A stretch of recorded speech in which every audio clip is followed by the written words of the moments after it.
Well, the United States will offer more limited support to allies according to the Pentagon's new national defense strategy. In a significant shift to its security priorities, the U.S. Department of Defense now considers security of the U.S. homeland and Western Hemisphere, not China, as its primary concern. Previous versions of the strategy, published every 4 years, named the threat posed by China as a top defense priority. Relations with China will now be approached through strength, not confrontation, the report says. The defense strategy reinforces recent calls from President Donald Trump, including for greater burden sharing from allies in countering threats posed by Russia and North Korea. Well, Hamilton Odunze joins me now from Boston, Massachusetts for a chat on the Pentagon's new strategy. Good to have you this weekend. Now, just briefly, can you talk to us about the headlines we're seeing about snows getting worse in the coming days on Monday from the Weather Service?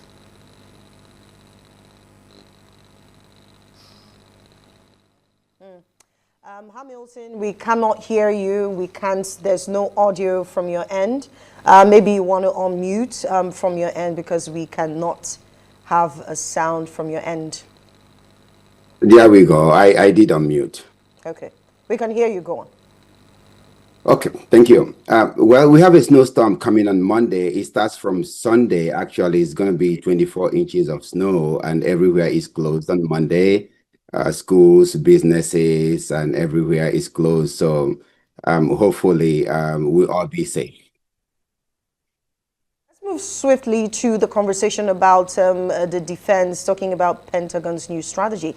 How does the strategy shift towards more limited support for allies impact the global security architecture? Well, the degree of impact cannot be overstated, Odunze. It represents a shift towards a more transactional America-first foreign policy, and it is redefining global security. The shift is supposedly aimed at reducing the U.S. burden sharing, as you said, but it also risks weakening NATO, accelerating multipolarity and creating potential security vacuums. But the key impact are increased allied reliance, transactional alliances, shifting power dynamics, and also fragmented global order. Analysts believe a new global order is slowly emerging.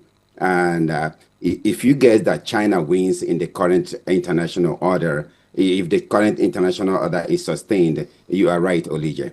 So will it create a power vacuum or embolden revisionist states? Yes, it will create power vacuums in the key global regions. Rivals like China and Russia often fill the vacuum left by the decreased U.S. presence.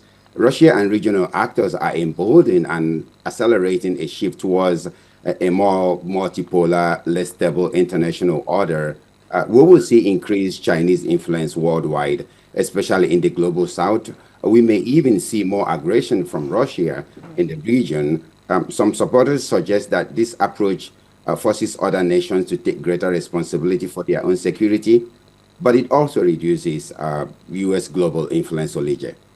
So, Hamilton, what are the implications of the U.S. prioritizing homeland defense over the usual traditional alliances, and will these affect the balance of power in regions like Europe?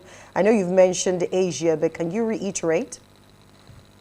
Yes, it's going to have major implications in the balance of power in Europe and Asia. The America First strategy is accelerating a move towards multipolarity, as I mentioned, prompting America's allies to seek greater strategic autonomy, and in some cases to hedge against U.S. unpredictability by deepening ties with Russia.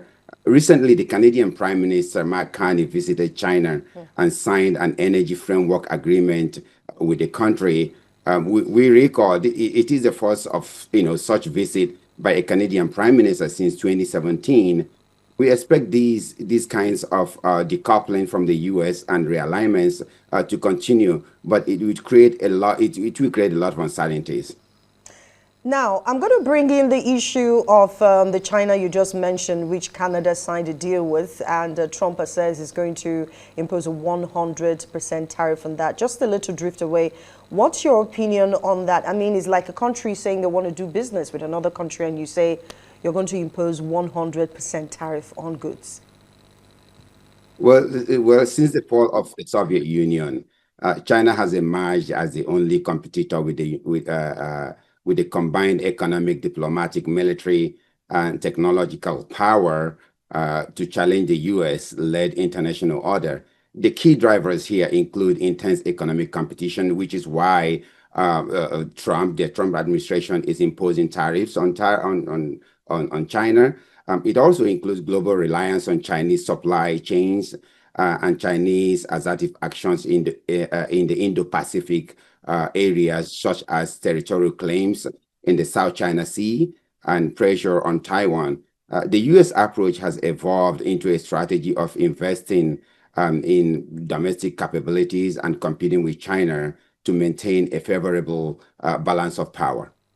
Now, we just have a couple of 2 minutes or 3 to go, but how does the focus on China as a primary deterrent target influence U.S. strategic posture and, resource allocation, potentially diverting attention from other pressing global issues?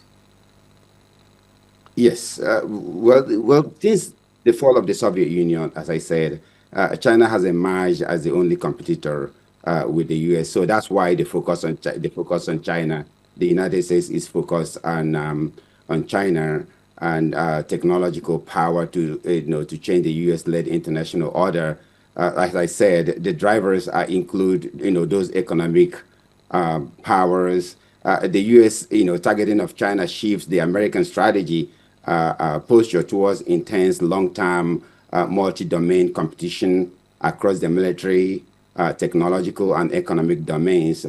This approach has transformed the U.S. Indo-Pacific military posture and has formed a reduction in reliance of Chinese supply chains for critical technological and materials. Now, finally, just in 1 minute, if you can, quickly, I can't, let you go without this question. What role do you see emerging powers like India and Brazil playing in this new security landscape, and how should they respond to the U.S.'s, more limited support? Well, Olije, the two countries, India that you mentioned, India and Brazil, they are caught up in shifting global power.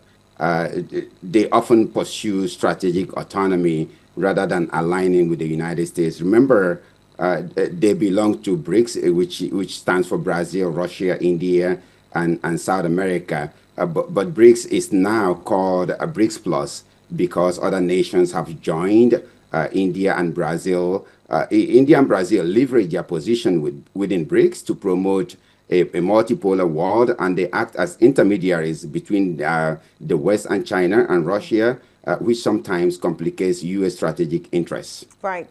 Absolutely. Thank you so much, Hamilton Odunze, International Affairs Analyst, for joining us from Boston, Massachusetts. Best of luck.